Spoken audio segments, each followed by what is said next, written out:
কয়েকটি ক্লাস শেষ করে বাইরে এলো। নিলয় দূর থেকেই দেখে নেহা একাই বাইকে বসে আছে, মাথাটা নিচু করে, আর ছেলেরা সামনে দিয়ে যাচ্ছে আর তাকে সালাম করছে। নেহাকে সবাই সালাম দিয়ে যাচ্ছে। এটা দেখে নিলয়ের মাথায় শয়তানি করতে ইচ্ছে হলো। নিলয় ক্যাম্পাসের মাঠে এসে ইটের টুকরো খুঁজতে থাকে। সে একটি ইটের টুকরো হাতে নিয়ে নেহার সামনে এসে দাঁড়ায়। নেহা আজ অবাক হয়, কারণ এই প্রথমবার নিলয় ওর সামনে এসে নিজ ইচ্ছাতে দাঁড়িয়ে আছে। এটা দেখেই সে বসা থেকে উঠে দাঁড়ালো। নেহাকে অবাক করে দিয়ে নিলয় নেহার বাইকের ওপর যে বসলো। নেহা শুধু নিলয়ের এমন কাজগুলো দেখে অবাক হচ্ছে, কিন্তু নেহা কিছুই বলছে না। নিলয় একটু ঘুরে তাকায়। তিসা আর হিমি দৌড়ে যেন ওদের দিকে আসছে। নেহার সাঙ্গপাঙ্গরা দৌড়ে চলে আসছে এই দিকেই। ওরা ভার্সিটির সবাই নিলয়ের দিকে তাকিয়ে আছে। ভার্সিটির সবাই নিলয়ের দিকে তাকিয়ে আছে, কারণ নিলয় হলো একমাত্র ছেলে যে কিনা এত সাহস দেখাচ্ছে নেহাদের সাথে। নিলয় ভাব নিয়ে বলল, তো মিস নেহা পেতনি, এটা নিন। এটা তো ইট, আর তুমি আমার বাইকে বসে কেন আছো? ওঠো, এত সাহস কেন? এটা নেবেন আর বাসায় যেয়ে রেখে দিবেন। যখন আমার কথা ভাববেন তখন ইটের দিকে তাকাবেন। আসলে ফুল দিলে না শুকিয়ে যায়, তাই ইট দিলাম। এটা শুকাবে না। রইল তো সাহসের কথা, তা তোমাকে কে ভয় পাবে? হাস্যকর, তুমি কোমল নারী, তোমাকে জড়িয়ে ধরা যায়, ভয় পাবো কেন? চুপ, ফাজিল ছেলে, থাপড়িয়ে দাঁত ফেলে দিব। ফুল না দিয়ে ইট, ফজলামি হচ্ছে। এই ছেলে, তোমার এত সাহস কেন বলো তো? এই, তুমি আমাদেরকে চিনো? নিলয় ওদের দিকে তাকিয়ে মুচকি হাসলো। নিলয়ের হাসি দেখেই ওরা বিরক্তিতে ফেটে পড়ছে। নিলয় তো এটাই চাইছিল, ওরা যেন রেগে যায়। এটাই তো বেশি মজার বিষয় নিলয়ের কাছে। প্রায় সব ছেলে নেহাকে ভালোবাসে, তাকে সুন্দর বলে, কিন্তু নিলয় তাকে এমন কিছুই বলেনি। সে চায় তার বিপরীতভাবে নেহাকে পেতে। নিলয় ওদের দিকে তাকিয়ে বলল, এই শোনেন, আপনাদের সবার জন্য একটা ফ্রি টিপস দিই। কখনোই কাউকে চিনতে যাবেন না, সব সময় নিজেদেরকে চেনা উচিত। যদি আমরা নিজেদেরকে একবার চিনতে পারি আমরা কেমন, তখনই বুঝবেন জীবনটা কতটা সুন্দর আর সহজ। আসি। নিলয় কথাগুলো বলেই বাইক থেকে নামলো। নেহার কাছে এসে দাঁড়ালো সে। সেখানে থাকা সবাইকে চমকে দিয়ে কাউকে কোনো কিছু বলার সুযোগ না দিয়েই নিলয় নেহার ডান হাত ধরলো। সবাই বেশ অবাক হয়েছে নিলয়ের সাহস দেখে। নেহা কিছু বলতে যাবে, তখনই ওর হাতে সেই ইটের টুকরোটি গুঁজে দিল নিলয়, আর আস্তে করে বলল, যত্ন করে রাখবেন। আর দাঁড়ালো না সেখানে। ও সোজা হেঁটে চলে আসলো। নেহা ইটের টুকরো হাতে নিয়ে বোবার মতো নিলয়ের দিকে তাকিয়ে থাকে, কিন্তু নিলয় আর কোনো দিকে না তাকিয়ে হাঁটতে থাকে। সে হাঁটছে আর হাসছে। নিলয়ের মেয়ে পটানো পদ্ধতিগুলো চমৎকার। মেয়েরা যতই সুন্দরী আর অহংকারী হোক না কেন, তাদেরকে পটাতে সব সময় নিজের স্টাইল ফলো করতে হয়। নিজের মনের কথাগুলো গুছিয়ে মেয়েদেরকে বলতে হয়, কারণ মেয়েরা চায় তাদের কাছের মানুষটা তাদের মতো করে সবার সাথে চলুক। অন্যের স্টাইল, অন্যের কথা বলার ধরন ফলো না করে নিজের মতো করে তার সাথে কথা বলাটাই বেটার। এতে মেয়েটি মনে করবে আপনার মাঝে অসাধারণ কিছু না থাকলেও নিজের সাধারণতা দিয়ে কথা বলছেন। আহসান বা অপূর্ব কিংবা শিয়ামদের মতো রোমান্টিকদের ফলো না করে নিজের স্টাইলে তাকে জানাতে হবে মনের কথাটি। নিলয় ঠিক এগুলোই করে থাকে। নেহা তার বাড়িতে বসে আছে। সামনে নেহার বাবা আকাশ সাহেব বসে আছেন। আকাশের পাশে রাজের বাবা মিরাজ সাহেবও বসা। নেহার গায়ে শার্ট, জিন্স প্যান্ট, পায়ে লম্বা জুতো। নেহা বসে ফোন চাপছে। আকাশ সাহেব বলল, নেহা, তোর আঙ্কেল আসছে, সালাম করিস না কেন? মুসলিম হিসেবে সালাম করা যেতে পারে, তবে কিছু মানুষ থাকে তারা নিকৃষ্ট হয়ে থাকে। চুপ কর। রাজের সাথে তোর বিয়ের কথা হয়েছে, খুব তাড়াতাড়ি বিয়ে হবে। আমি তো রাজকে বিয়ে করব না। আর এগুলো আমাকে বলবে না, কারণ আমার তোমার থেকে কিছু চাওয়ার নেই। আমার থেকে তুমি বরং অনেক কিছু পেয়েছো। রাজ আমাদের জন্য পারফেক্ট একজন। তোমাকে ছোট পর্যায় থেকে টেনে বড় পর্যায়ে এনেছি আমি। এই লেডি রকস্টার তোমাকে বড় বানিয়েছে, অথচ আমাকে তুমি ঠিকভাবে চিনলে না। ওই রাজের তো আমি দেখে নিব, সাথে রাজকে নিয়ে যে কথা বলতে আসবে তাকেও আমি বললাম না। নেহা বসা থেকে উঠে চলে যায়। মেয়েটা বড্ড জেদি, আর জেদের পিছনে কারণ আকাশ সাহেব নিজেই। নেহা মাস্তান গার্ল হতে চায়নি, কিন্তু তার এমন লাইফের জন্য একটা অতীত আছে। নেহা কয়েক ধাপ সিঁড়ি বেয়ে উঠে থেমে যায়, বলে, তোমার কি লাগবে সেটা বলো। ক্ষমতা, টাকা, না পাবলিসিটি, সব দেবো তোমাকে। নেহা কারো থেকে হেল্প চায় না। এই নেহা নিজের মতো করেই চলে। এই শহরটা আমি হাতের তালুর মতো চিনি। এখানে লেডি গ্যাংয়ের কথাই চলে। নেহার নাম নিবার সব কিছু মুক্ত তোমার জন্য। নেহা কেবল নারী নয়, নেহা একটা ব্র্যান্ড, আর ব্র্যান্ড সব সময় বড়ই হয়ে থাকে। নেহা হন হন করে সেখান থেকে চলে গেল। আকাশ সাহেব নিজের মেয়ের অ্যাটিটিউড দেখে বোকা বনে যায়। নেহা চুপচাপ শান্ত স্বভাবের একটি মেয়ে। এতটা ভয়ঙ্কর আর গম্ভীর হতে আকাশ সাহেব তার মেয়েকে খুব কম দেখেছে। তাই তিনি চুপচাপ মিরাজ সাহেবকে বাড়ি থেকে যেতে বললেন। মিরাজ সাহেব বাড়ি থেকে বেরিয়ে রাজকে কল দিল। রাজ, নেহা আমাকে অপমান করেছে। আমি তো বলেছিলাম শালের দেমাক একটু বেশি। এটা মানতে পারছি না। শালের 20 দাঁত আজকে ভাঙবই, চিন্তা নাই, তুমি চলে আসো, ওর ব্যবস্থা আমি করছি। অপমানের সত্য নিতেই হবে। মিরাজ সাহেব সেখান থেকে চলে যায়। ওইদিকে নেহা বসে আছে। রাত বেশ খানিকটা হয়েছে। নেহা বিছানায় বসে আছে, সিগারেটের প্যাকেট নিয়ে নাড়িয়ে নাড়িয়ে খেলা করছে। একটা ফোন কলের অপেক্ষা করছে ও। হঠাৎ ফোনটা বেজে উঠল। তাকিয়ে দেখে তানজিমের নাম্বার। নেহা তাড়াতাড়ি রিসিভ করে। হ্যাঁ তানজিম, বলো। কোথায় তুই? আসিক এক্ষুনি চলে আসবে, জলদি জঙ্গলের রাস্তায় আয়। আচ্ছা আসছি। সব কিছু রেডি? সব রেডি, তিসারাও আছে, চলে আয় দ্রুত। তানজিম রাস্তার পাশে দাঁড়িয়ে আছে, পেছনে কোমরে একটি পিস্তল গোজা। সে অপেক্ষা করছে আশিকের জন্য। সে একাই আছে এখানে। নেহা রুম থেকে বের হলো। আকাশ সাহেব নেহাকে ডাকলেন। নেহা একটু থেমে ওনার দিকে তাকালো। আকাশ সাহেব বললেন, এত রাতে কোথায় যাচ্ছিস? নেশাচরেরা রাতের প্রহরী হয়, রাত যে তাদের খেলার পরিবেশ। কোথায় যাচ্ছিস? আমার কাজে কোনো প্রশ্ন নয়, আমি কৈফিয়ত দিতে নয়, নিয়ে থাকি। তবে ভয় নেই, এমন কাজ করব না যেখানে তোমার পজিশন থেকে তোমাকেই কেউ সরিয়ে দেবে। নেহা আর কোনো কথা বলল না। সে বাইকের কাছে যায়। মাথায় হেলমেট পরে নিল ও। কালো কোট আর সাদা টি শার্ট পরে নিল, মাথায় কালো হেলমেট। নেহা তানজিমের দেওয়া লোকেশনের দিকে এগিয়ে যাচ্ছে। একটাই চিন্তা, রাজকে শেষ করবে ও। নেহা বাইক একটু স্লো করেছে, কারণ বাইকের আলোতে সে দূরে দেখতে পায় আশিক দাঁড়িয়ে আছে। সামনে রিফাত পিস্তল থেকে দাঁড়ানো আছে। নেহা তাড়াতাড়ি বাইক নিয়ে ওদের সামনে আসলো। কিছুটা দূরে বাইক রেখে নেহা পিস্তল বের করে গুলি লোড করে এগিয়ে যেতে থাকে। আশিকের সামনে এসে দাঁড়ালো নেহা। আশিকের কপাল ফেটে রক্ত বের হচ্ছে, বোঝা যাচ্ছে তাকে আঘাত করা হয়েছে। নেহা আশিকের কপালে পিস্তল ঠেকিয়ে বলে, কোথায় যাচ্ছিলি? ভাবছিস তোরা যা খুশি করবি, আমার গ্যাংটাকে নষ্ট করবি? সেটা তো হবে না। মাঝের গন্ধে বিড়াল এসে দূরে বসে শুধু ম্যাও ম্যাও করে, খাবার কেড়ে নিয়ে যেতে পারে না।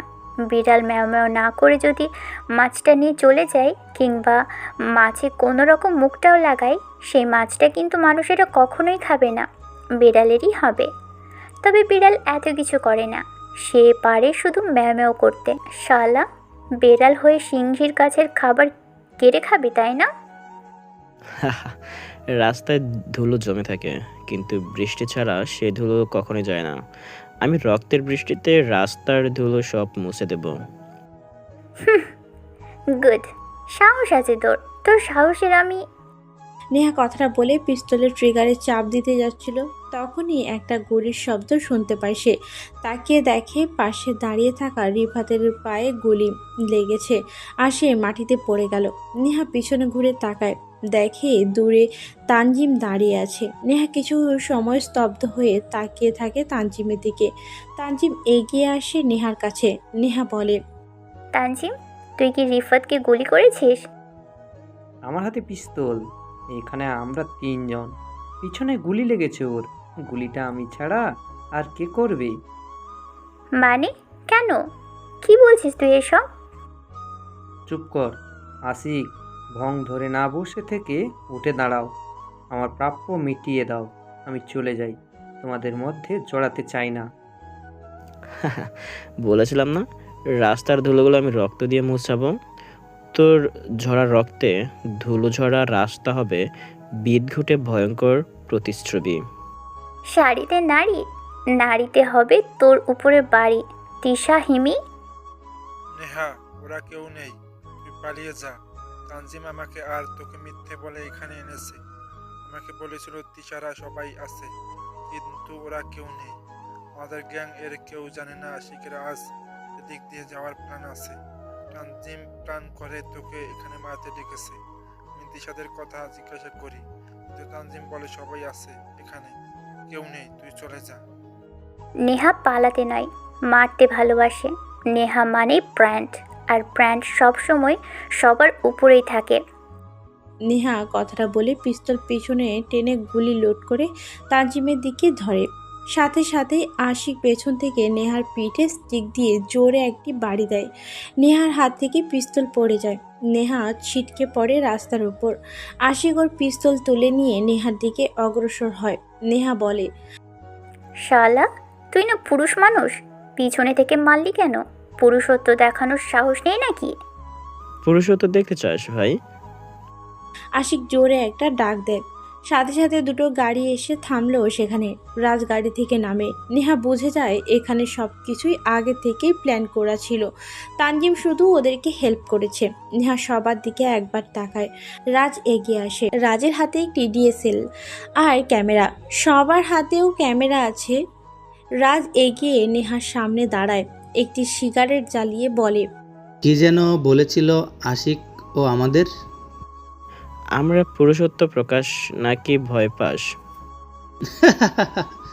সবাই ধর ওরে, পুরুষত্ব প্রমাণ করব। রাজের কথা শুনে আশিক, তানজিম নেহার হাত ধরলো। আরও দুটো ছেলে এসে নেহার পা চেপে ধরলো। নেহা আর নড়তে পারে না। রাজ গা থেকে কোট খুলে মাটিতে ফেলে দেয়। নেহা রাজের দিকে তাকিয়ে আছে। নেহা চিৎকার করে না। রাজ অবাক হয়ে বলল, তুই চিৎকার করছিস না কেন? নেহা সিংহী, আর এই নেহা বাঁচার জন্য চিৎকার করে না, হিংস্রতা প্রকাশ করতে চিৎকার দেয়। আর সেই চিৎকারে তোদের মতো খ্যাকশিয়ালগুলো ভয়ে বন ছেড়ে পালিয়ে থাকে। তোর জেদ অনেক রে শালি। ক্যাকশিয়ালরা এক একটা দল হিসেবে হিংস্রদের খাবারও কেড়ে খায়, জানিস তো? ওটা কেড়ে বলে না, চুরি করে খাওয়া বলে শালা। রাজ আর অপমান নিতে পারছে না। সে নেহার কাছে আরও এগিয়ে যায়। নেহার গা থেকে কোট খুলে ফেলে রাজ। কোটটা হাতে নিয়ে দূরে রাস্তার উপর ছুঁড়ে মারে। সবাই হাসতে থাকে তখন। নেহা তখনও চিৎকার করে না, তবে ছাড়ানোর জন্য ছটফট করে। রাজ এরা দেখে বেশ মজা পাচ্ছে। রাজ নেহার দিকে ঝুঁকে বসে। নেহার কপালে আঙুল রাখতে নেহা থুতু দেয় রাজের মুখে। রাজ রেগে যেয়ে বলে, শালি, আমার সাথে দেমাক দেখাও। এই ক্যামেরা অন কর। শালি রে, আজকে বোঝামো পুরুষ মানুষ কাকে বলে। রাজ কোনো কিছু না বলে নেহার ঠোঁটের দিকে এগিয়ে যেতে থাকে। নেহা নিজেকে ছাড়ানোর জন্য ছটফট করা শুরু করে দেয়। নেহা কিছুই বলছে না। রাজ খুব কাছে চলে আসতেই একটা স্নাইপারের গুলি নেহার পা ধরে রাখা একটি ছেলের কপালে এসে লাগে। রাজ থেমে যায়। সবাই লাফ দিয়ে পেছনে এক হাত করে সরে যায়। রাজ বসা থেকে উঠে দাঁড়ায়। পেছনে সামনে চারপাশে ঘুরে তাকিয়ে এসে কাউকেই দেখতে পায় না। নেহা হাসতে থাকে জোরে। রাজ নেহার দিকে তাকিয়ে বলে, শালি, হাসিস কেন? এসে গেছে আমার গ্যাংয়ের লোক, এবার তোদের মতো বুনো শিয়ালগুলো ভাগবে। চুপ কর, রাজ পিস্তল বের করে হাওয়াতে দুটো গুলি চালায়, তারপর চিৎকার করে বলে, কে? বেরিয়ে আই। শালা হারামি, কে আছিস? সাহস থাকলে বেরিয়ে আই। রাজের কথা শুনে আরও একটা স্নাইপারের গুলি শাঁ করতে করতে এগিয়ে ওদের দিকে। নেহার সেকেন্ড পা যে ধরে রেখেছিল তার বুকে এসে লাগে গুলিটা, সাথে সাথেই লাশটি ছিটকে পড়ে দূরে। নেহা বসা থেকে উঠে দাঁড়ায়, রাজের রাখা সিগারেটের প্যাকেট থেকে সিগারেট তুলে নিয়ে গালে রাখলো। নেহা পিছনে তাকায়, তানজিম ভয়ে কাঁপছে। রিফাতের পাশে দুটো লাশ পড়ে আছে। রিফাত কোনো রকম বসা থেকে উঠে দাঁড়ালো, নেহার হাতে নেহার পিস্তল তুলে দেয়। তানজিম ভয়ে দৌড়ানো শুরু করে। নেহা তানজিমের পায়ে গুলি করে। তানজিম খোঁড়াতে খোঁড়াতে দৌড়ায়। নেহা শব্দ করে হাসে। রাজের সব লোকেরা গাড়ির কভারে যে বসে থাকে। হঠাৎ একটি বাইকের শব্দ দূর থেকে ভেসে আসতে থাকে। আলোহীন হেডলাইটে একটি ছায়ামূর্তি দেখা যায়। এক হাতে স্নাইপার গান, মাথায় হেলমেট পরা, কালো শুটবুট পরা, হিরোর মতো স্টাইল। সোজা বাইকটা এনে নেহার পাশে এসে থামালো আগন্তুক। মাথা থেকে হেলমেট খোলে, কিন্তু মুখ দেখা যাচ্ছে না। মুখ ভর্তি মাস্ক পরা। নেহার পাশে এসে দাঁড়ালো। নেহার ঠোঁটে সিগারেট। আগন্তুক এসে নেহার ঠোঁট থেকে সিগারেট কেড়ে নেয়। নেহা ঠিক যতটুকু ঠোঁটের সাথে আটকে রেখেছিল ততটুকুই নিজের ঠোঁটে নিয়ে আগুন জ্বালায়। বোঝা যাচ্ছে আগন্তুক একটা ছেলে। ছেলেটার অ্যাটিটিউড দেখে নেহা নিজেও অবাক হয়। বুঝতে পারে এটা ওর গ্যাংয়ের কেউ না। ছেলেটা সিগারেট টানতে টানতে রাস্তার ওপর পড়ে থাকা নেহার কোটের কাছে গেল। সেটা তুলে এনে নেহা ছেলেটাকে কোনো কথা না বলে দাঁড়িয়ে থাকে। রাজ বলে, হই কুত্তার বাচ্চা, কে তুই? তোর সাহস কি করে হয় আমাদের লোকেদের মারার? জানিস আমি কে? বিপি রাজ আমি। তোকে আমি। রাজ এগিয়ে আসতে থাকে। ছেলেটা নেহার হাত থেকে পিস্তল কেড়ে নিয়ে ট্রিগারে একটা চাপ দেয়। গুলিটা আশিকের দিকে চালায় ছেলেটা, সোজা কপালে যে লাগে। রাজ ভয়ে একটা ঢোক গিল। নেহা বলল, শালা, আমাকে শেষ করবি? আমার ভিডিও ভাইরাল করবি? তোকে এখানে কাপড় ছাড়া দাঁড় করিয়ে দিব। কথাটা বলে নেহা ছেলেটার হাত থেকে পিস্তল নিয়ে রাজের পায়ে গুলি করে। তারপর পকেট থেকে ফোন বের করে পুলিশদের ফোন করে। নেহা রাজের দিকে তাকিয়ে বলে, তোকে চাইলে এখানেই মারতে পারি, কিন্তু তোর মতো মাছি মেরে আমার গ্যাংয়ের নাম খারাপ করতে চায় না। পুলিশ আসছে প্রমাণ খুঁজে বের করতে, এখন 2 মিনিটও লাগবে না। নেহা তিশাদের কাছে ফোন দেয়।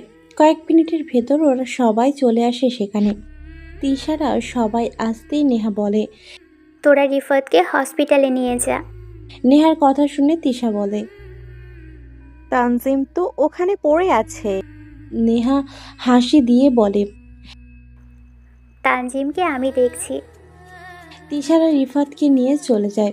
তানজিম দূরে পড়ে আছে। নেহা পিস্তল হাতে নিয়ে তানজিমের কাছে আসলো। তানজিমের পাশে বসে বলল, তোর মনে আছে ছাত্রলীগ ঝামেলায় তোর বুকে বোম বেঁধে রেখেছিল ছাত্র নেতারা? তোর বাড়ি এখানে না, তুই মরলে তোর খবর কেউ পেত না। কে বাঁচিয়েছিল তোর বলতো? মনে পড়ে? তুই বাঁচিয়েছিলি? নেহা, আশিক আমাকে অনেক টাকা লোভ দেখায়। খুব দরকার ছিল, তাই এমন করেছি। আমাকে মাফ করে দে। ভুল করলে ক্ষমা করা যায় রে পাগল, কিন্তু বেঈমানদের কোনো ক্ষমা নেই। টাকার প্রয়োজন, সেটা আমাকে বলতে পারতি। ক্ষমতা সবাই পেতে চায়। ক্ষমতা এমনই জিনিস, না পেলে বোল্ট আউট, আর পেলে গ্যালারি 6। ভালো থাকিস উপরে। নেহা কথাটা বলে সাট করে কয়েকটা গুলি করলো তানজিমের বুকে। তানজিম চিৎকার করার আগেই যেন নিস্তেজ হয়ে যায়। তানজিমের লাশ রাস্তার পাশে পড়ে থাকে। নেহা রাজের কাছে আসে, রাজকে বলে, তোকে এখন বাঁচিয়ে রাখতে পারতাম, কিন্তু সেটা করব না। আমি পুলিশকে আসতে বলেছি, আর আমি তোকে মেরে ফেলবো। তোকে না মারলে পুলিশ এমনিতেও সন্দেহ করবে, কারণ গ্যাং একমাত্র এই শহরে শুধু আমার আছে। তাই মারলেও দোষ আমার উপর, না মারলেও আমারই উপর পড়বে। তবে no proof, no crime, only love. কি যেন বলেছিলি? আমার রক্ত ধুলো ঝরা রাস্তায় ধুলোর সাথে মিশে থাকবে। তোদের রক্ত মিশে যাচ্ছে, সেই রক্ত রাস্তার কুকুর এসে খাবে। নেহা আর দেরি করে না, পিস্তল থেকে একটা গুলি রাজের বডিতে পারতে যাবে তার আগেই পেছন থেকে ওই আগন্তুক ছেলেটা রাজের কপালে গুলি করে মেরে দেয়। নেহা চমকে পেছনে তাকালো। ছেলেটা ওর বাইকের কাছে এগিয়ে যায়, মাথায় হেলমেট পরে নিয়ে বাইকের উপর বসে। নেহা দৌড়ে বাইকের সামনে এসে দাঁড়ায়, প্রশ্ন করে, কে তুমি? আমার গ্যাংয়ের কেউ কখনো এভাবে আমার সামনে আসবে না। কে তুমি? বলো এখনই। আমি কি সেটা অজানাই থাকো? কিছু মানুষ আছে যাদেরকে অজানা থাকতে হয়, রাখতেও হয়। তাদের রহস্য যদি কেউ জানে, সে হয় ওই রহস্যময়ের প্রেমে পড়ে যাবে, না হয় রহস্যময়ের থেকে দূরে যাবে। ছেলেটা খুব গম্ভীর গলায় কথা শুরু করে বলল। নেহা কণ্ঠ চেনার চেষ্টা করছে, কিন্তু ঠিক চিনতে পারছে না, কারণ অপরিচিত লাগছে নেহার কাছে সব। নেহা চটজলদি প্রশ্ন করে, এত কিছু শোনার দরকার নেই আমার। কে তুমি বলো? পুলিশ চলে আসবে, এখান থেকে চলো। আর বললাম না, স্বামীকে জানলে প্রেমে পড়ে যাবে, না হয় দূরে সরে যাবে। প্রেমে তো পড়বে না জানি, কারণ তুমি নিলয় নামের কাউকে ভালোবাসো। তাই আমি সেখানে থাকতে চাই না। এই জন্য দূরে যেতে হবে, যখন সব অজানা রেখেই হারিয়ে যায়।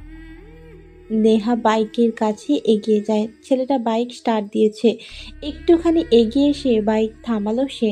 নেহার দিকে তাকিয়ে চিৎকার করে বলল, শাড়িতে নারী, তোমাকে শাড়ি নতবা সালোয়ার কামিজে, চুলগুলো স্টাইল নয়তো খুলে দিয়ে, চোখে হালকা কাজল, ঠোঁটে হালকা লাল অ্যাপ্রন দিয়ে একদিন বাইরে আসবেন, দেখবেন গোলাপের উপর সবার নজর থাকবেই। দুনিয়াতে ভালো মানুষের অভাব, দেশ দেখে সবাই ভালো খারাপ নির্ণয় করে। শার্ট প্যান্ট নারী নয়, শাড়ি সালোয়ার কামিজে নারী। এটা মনে রাখবেন আপনি। আসি। আগন্তুক কথাটা বলে সেখান থেকে বাইকে স্পিড তুলে চলে আসে। নেহা শুধু ছেলেটা চলে যাওয়ার দিকে তাকিয়ে আছে। ছেলেটার বলা কথাগুলো নেহার কানে যেন এখনো বাজছে। নেহা বাইকে বসলো। দূর থেকে হয়তো পুলিশ আসার আহ্বান পেয়ে সে ওখানে আর না দাঁড়িয়ে থেকে বাইক চালিয়ে চলে আসে। নেহা সারা রাত শুধু আগন্তুক ছেলেটার কথা ভেবেছে। কেউ আমার ব্যাপারে এত কিছু কিভাবে জানে? আমি যে বিপদে পড়তে যাচ্ছিলাম, ছেলেটা কি করে জানে? কেন বাঁচালো আমাকে? সে কি আমাকে ফলো করতো? কিন্তু কে করতো? এমন তো কাউকে আমি কখনো দেখিনি। ধুর, যে হবে হোক। সকালে নিলয়ের সাথে দেখা হলে ভালো লাগবে। নেহা কথাগুলো ভাবতে ভাবতে ঘুমিয়ে পড়ে। নেহা ভার্সিটিতে এসে বসে আছে। পত্রিকাতে রাজকে নিয়ে লেখা হয়েছে, ভিপি রাজ কোনো রাজনৈতিক কারণে খুন হয়েছে। পুলিশ খোঁজ করছে কে বা কারা তাকে মেরেছে। রাজের সব কিছু তল্লাশি করার পর পুলিশ অনেক ভিডিও পেনড্রাইভ পায়, যেখানে কলেজ থেকে শুরু করে ছোট বড় সব পর্যায়ে মেয়েদেরকে নিয়ে রাজ গ্যাং রেপ করত। তার ভিডিও পুলিশদের হাতে। পুলিশ সব কিছু নষ্ট করে দিয়েছে। অনেকে বলেছে রাজ মরেছে, ভালোই হয়েছে। নেহা পত্রিকা পড়ে মুচকি মুচকি হাসে। তিশা, হিমি, প্রত্যাশা, আনিয়া, রিফাত সবাই বসে আছে। নেহাকে কেউ এখনো কোনো প্রশ্ন করেনি। তবে তিশা হঠাৎ বলে, নেহা, দেখ নিলয় আসছে। কই? আরে ওই যে দেখ। তিশা দেখিয়ে দেয় গেটের দিকে। নিলয় দুই পকেটে হাত ঢুকিয়ে কানে মাথার উপর দিয়ে হেডফোন গুঁজে ভার্সিটি আসছে। হঠাৎ নিলয়ের চোখ পড়ল নেহাদের দিকে। নেহা নিলয়কে দেখে হাত উঠিয়ে ইশারা করে ডাকছে। নিলয় হেঁটে গেল নেহার কাছে। ওদের কাছে এসে নিলয় কান থেকে হেডফোন খুলতেই নেহার পাশে থাকা হিমি বলল, প্রেম করবা আমার সাথে? কি? করবা আমার সাথে? জি না। কেন? আপনি তো বুঝনি, আপনার সাথে রিফাত নামে যে ছেলেটা আছে সে প্রেম করবে। কারণ আমি যতদিন এখানে এসেছি, কথা বলেছি, দেখেছি এই ছেলেটা আপনার দিকে তাকিয়ে থাকে। আপনাকে ভালোবাসে এই ছেলেটি, খোঁজ নিয়ে দেখতে পারেন। নিলয়ের কথা শুনে সবাই অবাক হয়। নিলয় তখন রিফাতের দিকে তাকায়। রিফাত নিলয়ের দিকে অবাক হয়ে তাকিয়ে আবার মাথা নিচু করে ফেলল। তবে হিমি নিলয়ের থেকে কথাটা শুনে জোরে কি বলে উঠে রিফাতের দিকে তাকালো। নিলয় হাসতে থাকে। রিফাত বলল, ভাইয়া, হিমিকে আমি ভালোবাসি আজ 1 বছর, কিন্তু ও এতদিনে বুঝলো না, আর আপনি 3 দিনেই সেটা বুঝে নিলেন। আপনি কি লাভ গুরু নাকি মাইনে হ্যাকার বলেন তো? ওরে না ভাই, শোনো তোমাকে একটা কথা বলি। একটা মেয়েকে ভালোবাসবা, মেয়েরা তাড়াতাড়ি বুঝে ফেলে একটা ছেলে তাকে ভালোবাসে, কিন্তু মেয়েটা তা প্রকাশ করে না। কারণ কি জানো? কি কারণ? কারণ মেয়েরা যতদিন না বুঝবে সে ছেলেটি তাকে সত্যিকারের ভালোবাসে কিনা, ততদিন অবধি মেয়েটি নিজের মতো করে চলবে। যদি মেয়েটি তোমার পাশে জন হয়, তবুও তোমাকে বুঝতে দেবে না। তুমি খোঁজ নিয়ে দেখতে পারো, হিমি তোমাকে ভালোবাসে, কিন্তু সে বুঝতে দেয়নি। এবার দুজনেই চুপ হয়ে গেল। ওরা সহ পাশের সবাই নিলয়ের দিকে তাকিয়ে আছে। সবাই ভাবছে এই ছেলেটা এত কথা কি করে জানে। নিলয় যেন ওদের চাহনি দেখে বুঝে যায় কি ভাবছে, তাই সে একটু হেসে উঠল। নিলয় আর চোখে নেহার দিকে তাকায়। নেহা যেন হিসাব মেলাতে ব্যস্ত। গত রাতে যে ছেলেটা এসেছিল অচেনা হয়ে, এই ছেলেটাও যেন মাইন্ড হ্যাক করতে পারে, সহজেই নেহার মনের কথা বুঝতে পারে। অথচ নিলয়ও যেন ঠিক ওরকমই, কিন্তু হিসাবটা মিলছে না নেহার কাছে। নিলয়কে দেখে সাহসী মনে হলেও গম্ভীর নয়, সরল একটা ছেলে। আর আগন্তুক ছিল ভয়ঙ্কর, কথা কম বলে, গুলি করে বেশি। নিলয় নেহার দিকে তাকায়। নেহা আজ আর কিছু বলল না। সে আবারও হাঁটতে লাগলো। তিশা নেহাকে খোঁচা মেরে বলল, ওই কি ভাবছিস? দেখ নিলয় চলে যাচ্ছে। নেহা তাড়াতাড়ি ভাবনা দেখে ফিরল। তাকিয়ে দেখে নিলয় এগিয়ে গেছে কিছুটা দূর। নেহা দৌড়ে নিলয়ের সামনে আসলো। দুজন দুজনার দিকে তাকালো। নেহা নিলয়ের মুখের কাছে মুখ এনে বলল, এই যে হনুমান। কি? আমি হনুমান? আমি মোটেও ওরকম না। নেহা কিছু বলল না। সে নিলয়ের থেকে একটু পিছিয়ে যেয়ে দাঁড়ালো, মুচকি হাসলো একটু। নিলয় আরও কিছু বলতে চাচ্ছিল, তখনই নেহা ওর প্যান্টের পকেট থেকে একটা চাকু বের করে। নিলয় চাকু দেখে ভয়ে চুপসে যায়। হায় রে, এটা কি? নিলয় বিড়বিড় করে বলল। নেহা ওর দিকে ভনিতার দৃষ্টি দিয়ে বলল, এটা কি দেখেছো? দেখেছি। নাম জানো তো? চাকু। তা আপেল কাটবেন বুঝি? আগে বললে আপেল আনতাম। ওই চুপ, তোর নাম্বার দে। আমি তো সিম দিয়ে কথা বলি না। মানে? সিম ব্যবহার করিস না মানে কি? মানে আমি মেমোরি দিয়ে কথা বলি। নেহা আবারও ভনিতার দৃষ্টিতে তাকালো নিলয়ের দিকে। নিলয় ওর তাকানোর মানে খুঁজতে লাগলো। তখন নেহা কাছে এসে নিলয়ের জামার কলার ধরে বলল, ওই নাম্বার দিতে বলেছি দে, না হলে এখনই পেটে চালান করে দিব এটা। নিলয় ভয়ে চুপ হয়ে যায়। নেহা সত্যি সত্যি ছুরিটা নিলয়ের পেটের কাছে ধরে রাখে। নিলয় ভয়ে নাম্বার দিয়ে দিল। নাম্বার দেওয়ার পর নিলয় বলল, আপনি সত্যি মেয়ে তো? মানে? মেয়ে মনে হয় না নাকি? কদিন পর আপনারে আমি একটা লুঙ্গি গিফট দেবো। রোজ আসবেন লুঙ্গি পরে। মেয়েদের ভালো লাগে বাঙালি পোশাকে, শাড়িতে নারী। শাড়ি না হয় সালোয়ারে পরবেন। খোলা চুল, চোখে কাজল, ঠোঁটে হালকা লিপস্টিক। দেখবেন গোলাপটা কত সতেজ। তবে আপনাকে খুব মানাবে শার্ট প্যান্ট লুঙ্গিতে। হি হি। নিলয় আর সেখানে দাঁড়ালো না। নেহা স্তব্ধ হয়ে যায়, কারণ সেম কথাও কাল রাতে শুনেছিল অচেনা ছেলেটার কাছ থেকে। আর আজকে নিলয় একই কথা বলল ওর সামনে। তবে কি নিলয় সেই ছেলে? নিলয় যদি সেই হয় তাহলে কি নিলয় কোনো মাস্তান? কিন্তু দেখে তো মনে হচ্ছে না মাস্তান। কে নিলয়? নাকি আমার হিসেবে কোনো ভুল হয়েছে? নেহা কথাগুলো সেখানে দাঁড়িয়ে ভাবছে। তবে ওইদিকে নিলয় কিছু দূর হেঁটে চলে এসেছে। কিন্তু ঠিক তখনই ওর মনে পড়ল ভয়ে ভুল করে বন্ধ সিমের নাম্বার দিয়ে এসেছে নেহাকে। নিলয় ভাবে, যাক ভালোই হলো, শুধু শুধু গুন্ডামের নির্যাতন থেকে বাঁচতেও পারবো। নেহা ঘুরে নিলয়ের দিকে তাকায়। নিলয় বেশ খানিকটা দূরে এসে নেহার দিকে তাকালো। নেহা নিলয়ের দিকে হাঁ হয়ে তাকিয়ে আছে। নিলয় হেসে ওঠে। নেহাও হাসলো। নিলয় জানে না নেহা কেন হাসলো, কিন্তু নিলয় হাসলো এটা ভেবে যে ভুলে বন্ধ সিমের নাম্বার দিয়েছে, আর নেহা যখন কল দেবে তখন অফ পাবে, বিরক্ত হবে আর নিলয়ের কথা ভাববে, আর তাড়াতাড়ি নেহা নিলয়ের প্রেমে পড়বে। নিলয় মেয়ে পটাতে যেন ওস্তাদ। সে ঠিক এগুলোই ভাবে।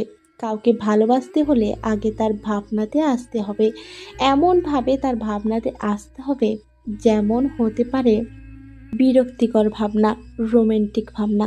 মোট কথা নিজের সেই মানুষটি আপনার কথায় ভাববে সবসময়, কারণ ভাবনা থেকেই তো একটা মায়ার টান অনুভব হয়। তাই কাউকে ভালোবাসতে গেলে তার মনে একটু জায়গা করে নিতে হবে, আর বাকিটা সেই মানুষটা জায়গা করে দেবে। নেহা নিজের জায়গাতে এসে বসে, কিছুই ভাবতে পারছে না। নিলয় কি তাহলে ওই ছেলেটা? এই প্রশ্নটাই বারবার ওর মাথার মধ্যে ঘুরছে। তবে নেহা খোঁজ নেবে না কিছুই, নিলয়ের থেকেই সবটাই শুনবে। রহস্য কি গভীর, নাকি নেহা ভুল? পরের দিন নিলয় ভার্সিটিতে এসে শহীদ মিনারের সিঁড়িতে বসে আছে, হাতে একটা গিটার। নেহাকে সকাল থেকে একবারও দেখেনি নিলয়। নিলয় গিটার বাজানো শুরু করবে, তখনই নেহা সহ ওর গ্যাং নিলয়ের সামনে এসে দাঁড়ায়। নিলয় তাকাতে নেহা ঝাড়ি দিয়ে বলল, এই যে খাটাস ছেলে, তোকে আজ আমি খুন করব। যদি আমার হাতে রাখো হাত, খালি পায়ে হেঁটে যাব কাশফুলের পাশে ঘেঁষে, দিগন্ত ছোঁয়া নদীর তীরে ধরে বহুদূর বহু কোষ পথ। সোনালি সূর্যের রোদেলা আলোয় তোমায় পায়ে মাখা বালু কোনা হবে রূপালী নুপুর। আমাদের যুগল চলায় লাজুক কাশফুল তারা হয়ে রবে তোমার মেঘরং এলোমেলো চুলের খোপায়। নুড়ি দিয়ে আমার ওই গাঁথা মালা তুমি পরবে গলায়। নিলয় নেহার প্রশ্নের কোনো জবাব না দিয়ে গিটারে সুর তুলে নিজের স্টাইলে গান আবৃত্তি বা গান গাইল। নেহা আর ওর লোকেরা নিলয়ের দিকে প্রেমময় দৃষ্টিতে চেয়ে আছে। নিলয় গিটার বাজানো থামিয়ে দিয়ে নেহার দিকে তাকায়। নিলয় ওদের দিকে তাকিয়ে একটা লাজুক হাসি দিয়ে বলল, আরে আপনারা যে সবাই একসাথে, কি ব্যাপার? ও, লুঙ্গি নিতে আসছেন? ওকে, লাইনে দাঁড়ান, লুঙ্গি পাবেন। নিলয় কথাটা বলেই জোরে হাসা শুরু করে। নিলয়ের এমন হাসি দেখে সবাই রাগে ফুঁসছে, আর নেহার বুকটা রাগের আফাতে লাল হয়ে পড়েছে। নিলয় উঠে দাঁড়ালো। নিলয়কে অবাক করে দিয়ে সে নিলয়ের হাত ধরলো। নিলয় ওর দিকে তাকালো। নেহার রাগী দৃষ্টিতে নিলয়ের চোখের দিকে তাকিয়ে বলল, তোর ফোন দে। কেন? দিতে বলেছি দে, বেশি কথা বলিস না। আগে জানতাম আপনি গুন্ডামি করেন, এখন দেখছি চিন্তায়ও করেন। তা কি কেবল ফোন চিন্তায় নাকি মনও চিন্তায় করেন লুঙ্গি ম্যান? চুপ ফাজিল, থাপড়িয়ে তোর দাঁতগুলো ফেলে দিব। দাঁড়ান, ভাবছি। কি ভাবছিস? ভাবছি থাপ্পড়ের কথা রোজ বলেন, কিন্তু থাপ্পড় তো দেন না। কেন দেন না সেটাও ভাবছি। আর ভাবছি যদিও থাপ্পড় দেন, তার দাঁতগুলো পড়ে যাবে, সেগুলো কি ইঁদুরে গর্তে রেখে আসবো কি না। ওকে দেন থাপ্পড়। নিলয়ের কথা শুনে দাঁড়িয়ে থাকা সবাই হেসে ফেলল। বিশেষ করে রাগী লুকে থাকা নেহা সবার থেকে বেশি জোরে হাসতে থাকে। নিলয় হাঁ করে নেহার হাসির দিকে তাকিয়ে আছে। সেই হাসিতে কোনো লাজুকতা নেই, আছে কেবল এক ছন্দের গভীরতা। এটা সেই ছন্দ যার গভীর অতলে হারাতেই হবে নিলয়ের। কারণ কারোর প্রতি নিজের জন্য ভালোবাসা তৈরি করতে তাকে রাগ ও হাসাও খুনসুটিতে মেতে থাকো। এতেই তো সে তোমার কথা ভাববে, আর ভাবলেই তোমার প্রতি একটা টান হবে, শুরু হবে দুষ্টু মিষ্টি ভালোবাসা। নেহা একটু গম্ভীর গলা নিয়ে নিলয়ের দিকে তাকায়। নিলয় নেহার মুখের দিকেই চেয়ে আছে। নেহা বলে, ওই খরগোশ, ফোন দে আগে। সত্যি কি ফোনটা কেড়ে নেবেন? ফোন দিতে বলেছি না, দে এখনই। অগত্যা অনিচ্ছা থাকা সত্ত্বেও ফোনটা দিতে হলো নেহার কাছে। নেহা ফোন হাতে নিয়ে নিলয়ের ফিঙ্গার কাছে টেনে ফোনের সাথে লাগিয়ে লক খুলে নিল। নেহা ফোনে টিপাটিপি করার পর আবার নিলয়কে ফিরিয়ে দিয়ে বলল, এই নাও তোমার ফোন, আমার নাম্বার সহ নাম সেভ করে দিলাম, আর আমার ফোনে একটা মিসড কল দিলাম। তোমার নাম্বার নিয়েছি, কাল তুমি ভুল নাম্বার দিয়েছো। আজ কল দিব, যদি ফোন না ধরো তোমার খবর আছে, বাসা থেকে তুলে আনবো তোমায়, এই বলে দিলাম। নেহাকে তুমি এখনও চেনো না, ভেবো না তোমার সাথে হেসে হেসে কথা বলি দেখে আমি সাধারণ কোনো গুঞ্জি মেয়ে। সোজা তোমাকে কিডন্যাপ করে আনবো। পুলিশ কেন, কোনো নেতাও তোমাকে খুঁজে পাবে না। তাই চুপচাপ যা বলছি সব শুনবে, না হলে খবর আছে। কয়টার খবর?